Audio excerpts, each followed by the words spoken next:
একটা ফুটেজ দেখাবো আপনাদের, যে ফুটেজ হেলিকপ্টারের, যখন মুখ্যমন্ত্রী শুভেন্দু অধিকারী সবংয়ে নামছেন তার আগে সবংয়ের উপর থেকে একেবারে পাখির চোখে তিনি সরজমিনে দেখে নেওয়ার চেষ্টা করলেন যে সবংয়ের কোন কোন দিক কিভাবে প্লাবিত হয়ে রয়েছে, প্লাবন পরিস্থিতি ঠিক কেমন, এবং সেই জায়গাগুলোয় প্রশাসনকে পৌঁছতে গেলে কিভাবে পৌঁছতে হবে প্রশাসনকে, বা সেখানকার মানুষকে উদ্ধার করে যদি উঁচু জায়গায় আনতে হয় তাহলে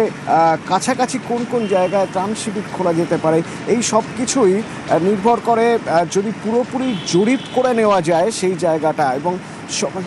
সবংয়ে নামার আগে, তার আগেই সবংয়ের উপরে পুরোটা তিনি ঘুরে দেখলেন হেলিকপ্টারে, এবং সেই ফুটেজ আপনাদের বলছিলাম, এই এক্সক্লুসিভ ফুটেজ আপনাদের দেখাবো যে মুখ্যমন্ত্রী শুভেন্দু অধিকারী সবংয়ে নেমে যখন তিনি সেখানে বৈঠক করবেন বা কথা বলবেন, প্রশাসনিক নির্দেশ দেবেন যে কোথায় কিভাবে কাজ করতে হবে, তার আগে নিজে পুরোটা দেখার চেষ্টা করলেন হেলিকপ্টার থেকে যে কোন দিকটা নিচু, কোন দিক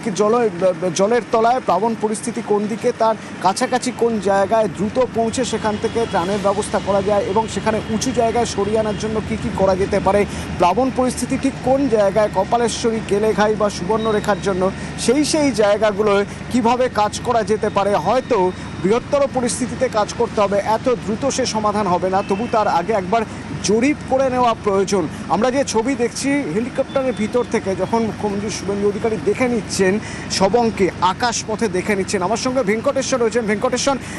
যখন তিনি কথা বলবেন বা যখন তিনি প্রশাসনিক নির্দেশ দেবেন তার আগে তার এই পাখির চোখে দেখা সবং হয়তো অনেকটাই কাজে লাগবে। একদমই তাই। এবং মুখ্যমন্ত্রী শুভেন্দু অধিকারী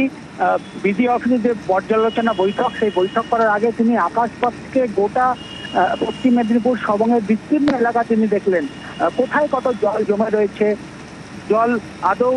বেশি এলাকায় জমে রয়েছে কিনা, সামগ্রিক বিষয়গুলো কিন্তু তিনি আকাশপথ থেকে কিন্তু একেবারে সরেজমিনে খতিয়ে দেখলেন। এবং ইতিমধ্যেই তুমি জানো যে মুখ্যমন্ত্রী আগেই এই সমস্ত এলাকায় যাতে দুর্গতদের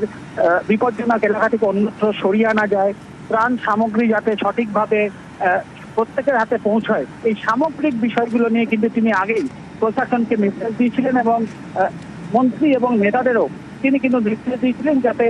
সমস্ত এলাকার মানুষের পাশে থেকে ত্রাণ সামগ্রী সবাই ঠিক মতো পাচ্ছেন কিনা, এবং কোথায় কোথায় এখনো জল জমে রয়েছে, গোটা বিষয়গুলো কিন্তু তিনি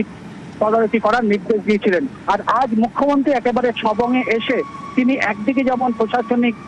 পর্যালোচনা বৈঠক করছেন, তার আগে নিজে কিন্তু একেবারে আকাশপথ থেকে হেলিকপ্টারের মধ্যে থেকে গোটা পরিস্থিতি তিনি খতিয়ে দেখলেন। অর্থাৎ তুমি যেটা বলছিলে এখনো কোথায় জল রয়েছে, কোন এলাকায় জল কতটা রয়েছে, সেখানে ত্রাণ শিবির করা যায় কিনা, এই সামগ্রিক বিষয়গুলো নিয়েই কিন্তু পর্যালোচনা বৈঠক, যে বৈঠক ইতিমধ্যেই সবংয়ের যে বিডিও অফিস, সেই বিডিও অফিসে শুরু হয়েছে, যেখানে প্রশাসনের কর্তাদের পাশাপাশি যারা জনপ্রতিনিধি তারাও কিন্তু সেই বৈঠকে রয়েছেন, এবং সেই বৈঠক থেকে আরো বেশ কিছু নির্দেশ মুখ্যমন্ত্রী দেবেন এমনটাই কিন্তু প্রশাসন সূত্রে জানা যাচ্ছে। অর্থাৎ নিজের পরিস্থিতি একদম, যখন থেকে টানা বৃষ্টিতে জলমগ্ন পরিস্থিতি, তখন থেকেই মুখ্যমন্ত্রীর নজর ছিল কিন্তু এই সবং এবং রাজ্যের বিভিন্ন জেলা। আর আজ তিনি কিন্তু একেবারে হেলিকপ্টার গোটা পরিস্থিতির ছবি তিনি কিন্তু চাক্ষুষ করলেন, এবং তিনি তারপরেই তার কপ্টার নামলো সবংয়ের মাটিতে এবং সড়ক পথে তিনি বিডিও অফিসে পৌঁছলেন। এই মুহূর্তে বৈঠক করছেন মুখ্যমন্ত্রী প্রশাসনের আধিকারিকদের সঙ্গে, এবং আগামী দিনে কি পরিস্থিতি তার পূর্ণাঙ্গ রিপোর্ট কিন্তু নেওয়া হচ্ছে আধিকারিকদের কাছ থেকে, কি করতে হবে সেই বিষয়ে সংশ্লিষ্ট নির্দেশও মুখ্যমন্ত্রী আজকের এই বৈঠক থেকে দেবেন। তারপর তুমি জানো যে আজকে এখান থেকে তিনি আরামবাগ, সেখানেও প্লাবিত হয়ে রয়েছে দীর্ঘ অনেক জায়গা, সেই প্লাবিত এলাকা,